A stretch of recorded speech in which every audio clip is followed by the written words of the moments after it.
আপনার কষ্টার্জিত টাকা কি ব্যাংকে রাখা নিরাপদ, নাকি সরকারি সঞ্চয়পত্রই এখন সেরা বিকল্প?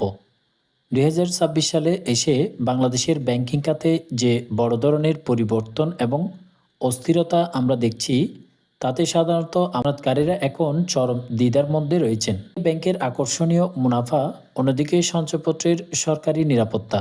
এই ভিডিওতে বিস্তারিতভাবে আমরা আলোচনা করব। আমরা কোনো লুকাছাপা না করে সরাসরি আলোচনা করব সঞ্চয়পত্র বনাম ব্যাংক এফডিআর নিয়ে। দেখব ক্যালাফি-ঋণের এই সময়ে আপনার জমানো টাকায় গ্যারান্টি কে দিচ্ছে, কোথায় বিনিয়োগ করলে আপনি শান্তিতে ঘুমাতে পারবেন এবং কোনটিতে লাভ আসলে বেশি। আপনি যদি আপনার জমানো টাকা দিয়ে নিশ্চিত থাকতে চান, তবে আজকের এই ভিডিওটি আপনার জীবনের অন্যতম গুরুত্বপূর্ণ একটি ভিডিও হতে চলেছে। শুরুতেই আমাদের বাস্তবতাকে মেনে নিতে হবে। 2025-26 সালে আমরা দেখেছি অনেকগুলো ব্যাংক একীভূত বা মার্জ হয়েছে। ঋণের হার বর্তমানে প্রায় 34% গিয়ে ঠেকেছে। এর মানে হলো অনেক ব্যাংকই এখন তারল্য সংকটে ভুগছে। যদিও বাংলাদেশ ব্যাংক আমানতকারীদের সুস্থ করছে, কিন্তু আমানত বীমা ট্রাস্ট ফান্ডের নিয়ম অনুযায়ী কোনো ব্যাংক দেউলিয়া হলে আপনি তাৎক্ষণিকভাবে মাত্র 2 লক্ষ টাকা পর্যন্ত ফেরত পাওয়ার নিশ্চয়তা পাচ্ছেন।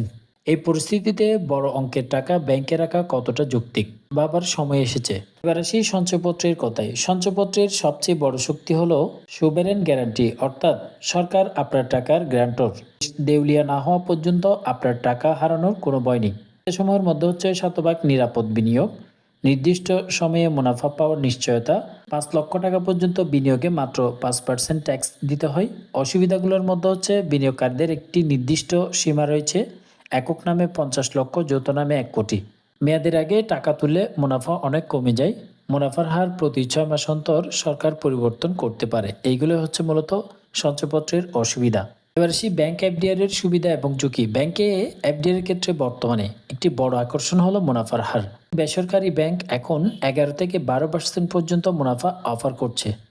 এর মধ্যে সুবিধা হচ্ছে বিনিয়োগকারীদের কোনো ঊর্ধ্বসীমা নেই, আপনি যত খুশি টাকা জমা রাখতে পারবেন। তারল্য ও লিকুইডিটি বেশি, অর্থাৎ জরুরি প্রয়োজনে আপনি দ্রুত এফডিআর ব্যাংকে টাকা নিতে পারবেন, যদিও কিছু গ্যারান্টি দিতে হয়। ব্যাংক ভেদে মুনাফার হার অনেক বেশি হতে পারে। ব্যাংকের এফডিআর ক্ষেত্রে ঝুঁকিসমূহ হচ্ছে ব্যাংকের আর্থিক অবস্থা খারাপ হলে টাকা ফেরত পেতে দীর্ঘ সময় লাগতে পারে। খেলাপি ঋণের উচ্চ হারের কারণে ছোট বা দুর্বল ব্যাংকগুলোতে ঝুঁকি অনেক বেশি। এবার আসি সরাসরি মুনাফার হিসাব। চলুন একটি সরাসরি হিসাব করি। আপনি যদি 5 লক্ষ টাকা বিনিয়োগ করেন, ধরেন এটি হচ্ছে সঞ্চয়পত্রে বিনিয়োগ করলেন 5 বছর মেয়াদি, মুনাফা প্রায় 10.44%। 5% ট্যাক্স কাটার পর বছরে আপনার হাতে আসবে প্রায় 49,590 টাকা, যদি এটা অনুমান করে বলা হয়েছে। কিন্তু যদি ব্যাংকের এফডিআর এর হিসাব করি, যদি 10.50% লাভ দেয়, আপনার টিন থাকে, তবে 10% ট্যাক্স কাটার পর আপনার হাতে আসবে প্রায় 47,250 টাকা। দেখুন, ব্যাংকের গ্রস প্রফিট বেশি মনে হলেও ট্যাক্সের কারণে সঞ্চয়পত্র অনেক সময় বেশি লাভজনক হয়ে দাঁড়ায়। তবে আপনি যদি গ্রেড ব্যাংকে 12% লাভে টাকা রাখেন, তবে সেখানে লাভ কিছুটা বেশি, কিন্তু ঝুঁকিও বেশি হতে পারে। সেই চূড়ান্ত সিদ্ধান্ত আপনি কোথায় টাকা রাখবেন। শেষ কথা কি, আমি আপনাকে 3টা পরামর্শ দেব। নিরাপত্তা চাইলে সঞ্চয়পত্র। আপনি যদি একজন অবসরপ্রাপ্ত ব্যক্তি হন, যা আপনার জমানো টাকা দিয়ে কোনো রকমের ঝুঁকি নিতে চান না, তবে চোখ বন্ধ করে সঞ্চয়পত্রে বিনিয়োগ করে ফেলুন। লাভ 1 থেকে 2% কম হলেও আপনার মূল টাকা নিরাপদ থাকবে। ভাগ করে রাখা। আপনার সব টাকা এক জায়গায় কখনোই রাখবেন না।